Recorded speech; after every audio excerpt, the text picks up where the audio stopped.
कं करोति वाचालं पङ्गुं लङ्घयते गिरिं यत्कृपातमहं वन्दे परमानन्दमाधवम्। ॐ नमो भगवते वासुदेवाय नमः। ॐ नमो भगवते वासुदेवाय नमः। ओम नमो भगवते वासुदेवाय नमः। देवियों एवं सज्जनों, गोस्वामी तुलसीदास जी महाराज द्वारा रचित श्री रामचरितमानस के कतिपय व्यवहारिक प्रसंगों की श्रृंखला में अपना मंतव्य रखने हेतु आप सबके समक्ष समुपस्थित। त्रेता युग के महानायक मर्यादा पुरुषोत्तम प्रभु श्री राम इस धरा पर व्याप्त अत्याचार, अनाचार, अधर्म रूपी अंधकार के समूल नाश हेतु मानव रूप में अवतार धारण करते हैं। लंकेश रावण द्वारा जिस प्रकार से धर्म की विजय पताका को नष्ट विनष्ट किया जा रहा था, मानव एवं देवताओं का जीवन इस पृथ्वी लोक में नरकवत हो गया था। धर्म एक कोने में छिप गया था और चारों ओर अधर्म का साम्राज्य व्याप्त हो गया था।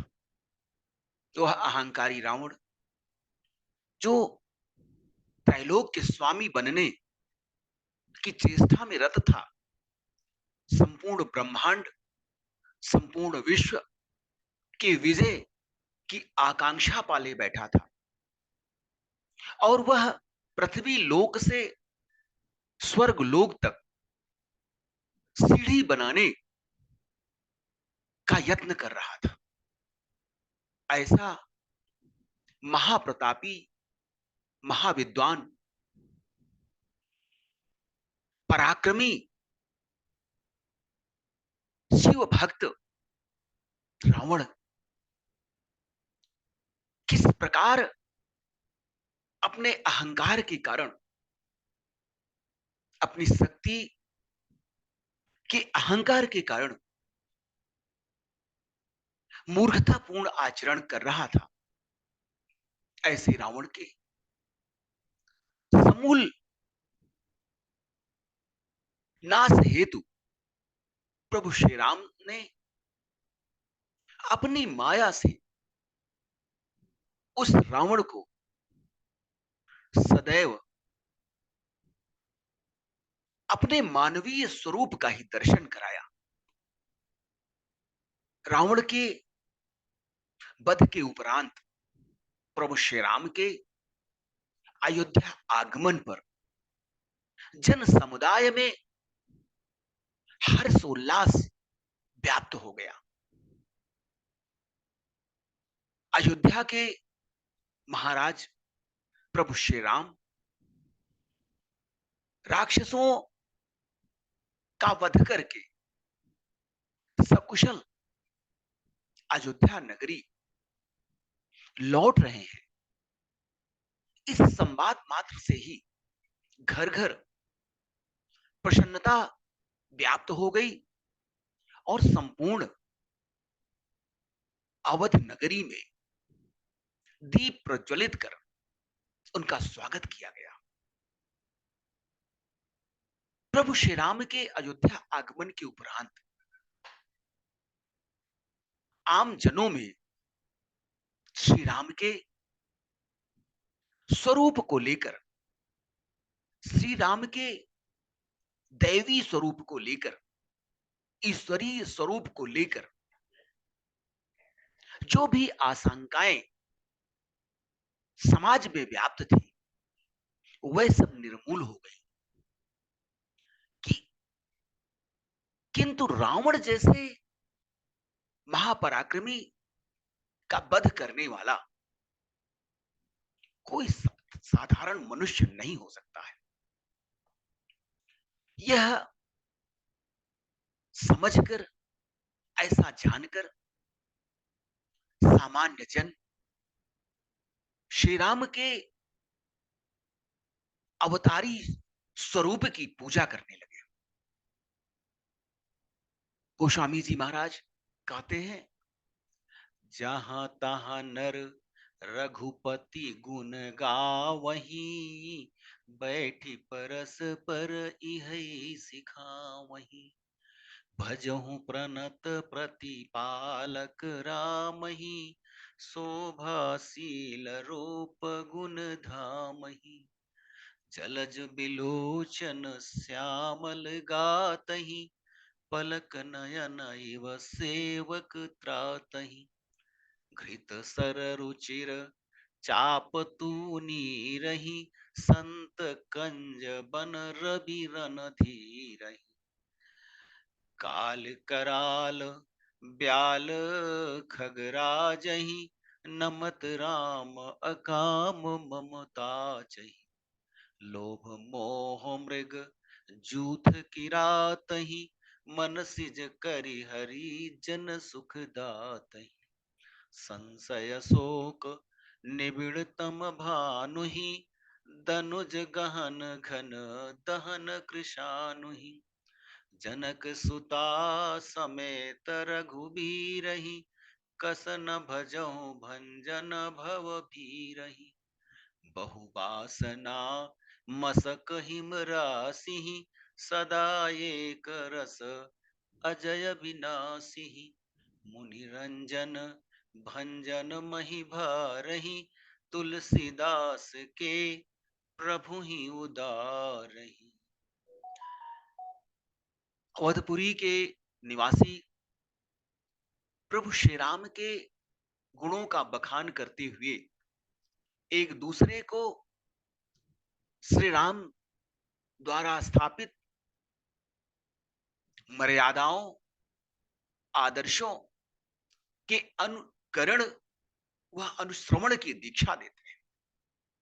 प्रभु श्री राम जी शरणागत पालक, शोभाशील रूप और गुणों के धाम हैं। जिस प्रकार पलक रात दिन नेत्रों की रक्षा करते हैं, उसी प्रकार प्रभु अपने सेवकों की सदैव रक्षा करते हैं। श्री राम जी संत रूपी कमल वन को खिलाने वाले सूर्य के समान है। वह काल रूपी सर्प के भक्षण करने वाले गरुण के समान है। प्रभु श्री राम जी अत्यंत दयालु हैं, अत्यंत उदार हैं। वह निष्काम भाव से प्रणाम करने वाले भक्तगण से मोह एवं ममता के बंधनों को काट देते हैं। वह लोभ एवं मोह रूपी हिरणों के समूह को नष्ट करने वाले किरात के समान है। कामदेव रूपी हाथी का समन करने वाले सिंह रूपी प्रभु श्री राम जी संशय व शोक रूपी घने अंधकार का नाश करने वाले हैं।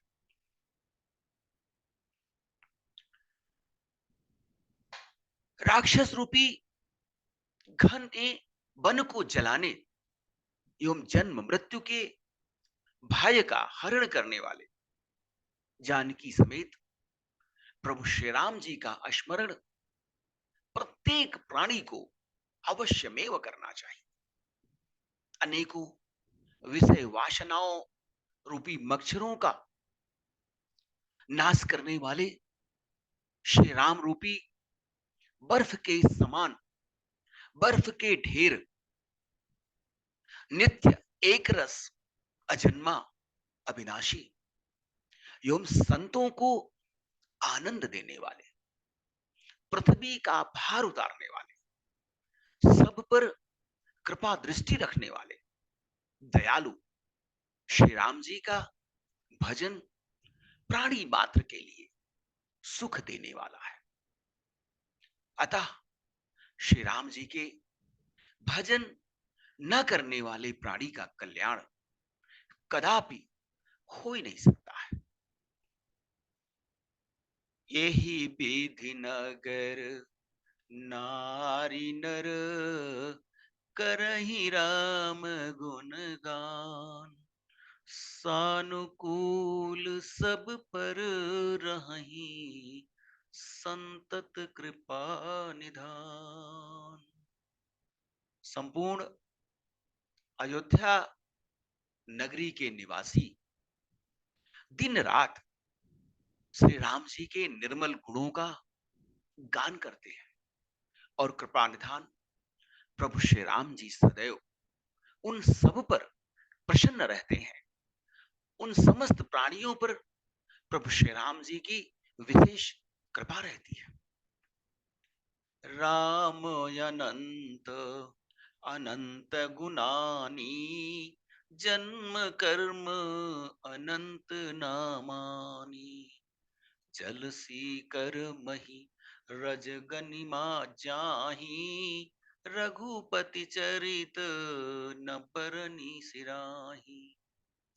मानव देह धारण कर पृथ्वी पर अवतार लेने वाले प्रभु श्री राम जी अनंत हैं, उनके गुणों का कोई अंत नहीं है।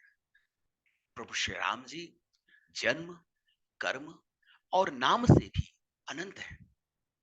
पृथ्वी के रज कणों एवं उस पर पड़ने वाली जल की बूंदों की गणना की जा सकती है, किंतु प्रभु श्री राम जी के जन्म, कर्म, नाम एवं गुणों की गणना कदापि नहीं की जा सकती। श्री राम जी अनंत ब्रह्मांड के एकमात्र स्वामी हैं। सूर्य, चंद्र, पृथ्वी, तारों सहित समूचा ब्रह्मांड उन्हीं के संकेत मात्र से अपने कर्तव्यों का पालन कर रहे हैं। प्रभु श्री राम जी के चरण कमलों में जिसे अनुरक्ति हो जाए उसका जीवन सार्थक व धन्य हो जाता है। जीवन के ऐसे अनेक मोड़ आते हैं जब मनुष्य को ईश्वरीय शक्ति का आभास होता है, जब मनुष्य का जीवन किसी भी रूप में अहंकार से मुक्त होकर उस सर्वशक्ति संपन्न परब्रह्म परमेश्वर के चरणों में नतमस्तक होता है, तभी उस परब्रह्म परमेश्वर की भक्ति, उस परब्रह्म परमेश्वर के प्रति अनुराग का प्रस्फुटन होता है और तभी मानव का जीवन सार्थक हो सकता है, धन्य हो सकता है।